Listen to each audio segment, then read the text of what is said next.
Good afternoon.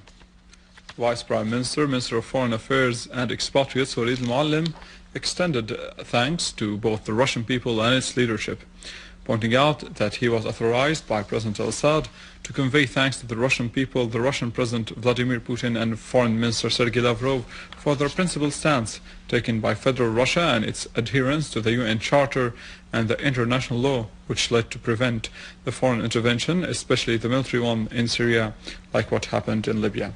Ahead of talks today with his Russian counterpart, al-Moallem said that what is going on in Syria now is a war waged by terrorism on the country, explaining that Al-Nusra Front, which is part of Al-Qaeda, is the main party which commits terrorist acts in Syria, adding that this front has attracted terrorists from 28 countries. Mr. al-Moallem said that Syria was ready to open dialogue with anybody who wishes to do so, including those who carried weapons. Syria believes, according to al-Moallem, that reform would not come through bloodshed, but through dialogue. For his part, Russian Foreign Minister considered that his meeting with Minister al-Moallem is important to compare the stances between Moscow and Damascus and to see how to push forward the comprehensive national dialogue in Syria.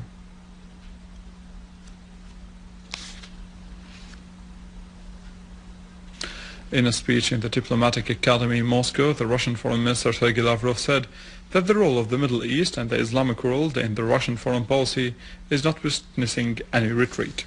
He called for remembering the Palestinian cause against the background of the so-called Arab Spring.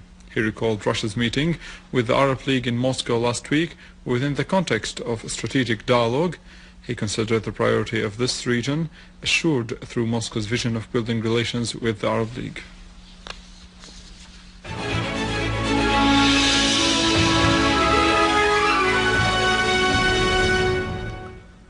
The Syrian Arab Army inflicted heavy casualties among the terrorist groups in a series of operations carried out in al-Shifoniye and Aliyah in Al-Ghouta of Damascus countryside. An official source said that units of the Syrian Arab Army conducted a qualitative operation killing the leaders of 3 terrorist groups to the east of al-Shifoniye. In the same context, army units also targeted a terrorist gathering at the town of Aliyah, killing and injuring a number of terrorists and destroying their hideouts.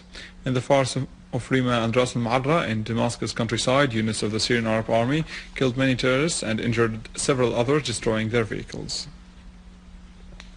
In Idlib, a unit of the Syrian Arab Army killed a number of terrorists and injured many others in the farms of Sheikh Hussein in Jisr al-Shughur countryside. Among the terrorists killed, there was Abu Salah al-Hariri, a leader of a terrorist group. Also in Homs, an army unit killed a number of terrorists and injured many others in Rastan farms, destroying a vehicle equipped with Dushka machine gun. Among the terrorists who were killed there were Khalid Qurman, leader of a terrorist group, in addition to the terrorist Usama Dhek and Mustafa Ad-Daas. In Homs, an army unit destroyed 2 vehicles. One of them is a truck loaded with large amounts of weapons, ammunition and explosives. On the road to Dibe and Shamsin in Homs countryside, also in the countryside of Homs, the Syrian Arab Army foiled yesterday an infiltration attempt by a large number of terrorists coming from Lebanon. The operation was described as being the most dangerous of its kind. Students and citizens of the Syrian community in France staged a sit-in before the High Institute of the Arab World in Paris, which has become a center of support for the crimes of the terrorists. They asserted their rejection of the role played by this center, which organized a campaign of donation to be given to the terrorist gangs in Syria. Those taking part in this protest were subjected to attacks by the organizers of the financial donations to the terrorists before the center. The protesters moved to a central square at the heart of Paris, where they were joined by Lebanese, Tunisian, Bahraini, Pakistani and even a number of French protesters.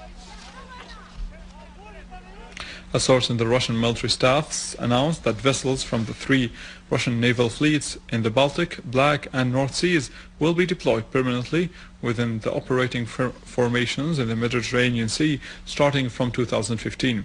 This deployment will be part of the group of the 5th formation of the Russian Navy. It will be working permanently and carrying out combat missions planned suddenly in the Mediterranean in order to deter any threats to the Russian national and military security.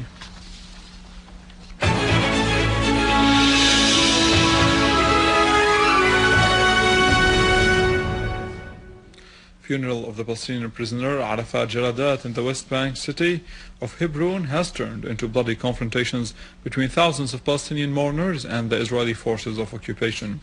Occupation forces shot gunfire at the mourners, injuring dozens of them. Meanwhile, and in a desecration of the holy places, Israeli settlers, supported by the forces of occupation, stormed into the squares of Al-Aqsa Mosque and attacked the worshippers who were defying the occupation policies of Judaization, which aims at speeding up the construction of the alleged Jewish temple. The third station of the 8th maneuvers, named after the great prophet, began by the land forces that belong to the Revolutionary Guards in southeastern Iran. The Iranian forces are working to slow down hostile movements through the use of artillery and opening fire against the enemy until armored units arrive to confront and eventually foil enemy attacks. Within the same context, the commander of the Iranian naval forces, Admiral Habibullah Sayari, announced that Iranian battleships will enter the Pacific Ocean tomorrow. The ships include a helicopter carrier and a destroyer which will enter the Pacific through the Straits of Malacca. They will head afterwards to the Chinese port of Zhangjiang.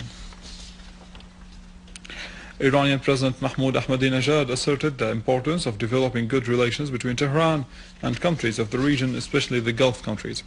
Addressing the Gulf Supreme Council, Ahmadinejad said that the development of relations with the countries in the region is part of Iran's foreign policies. The Iranian president described the Gulf region as influential on the regional and international affairs. For his part, Iranian Foreign Minister Ali Akbar Salehi asserted during the preparatory meetings of the Gulf Higher Council that the lack of security and stability affects all countries in the region and that stability can be achieved within the framework of collective security. Salehi asserted that Iran considers the security in the Gulf countries as related to its own security. This was it. More details on our website www.syriaonline.sy. The latest in oil, stocks and hard currencies in our economic news, but after the break.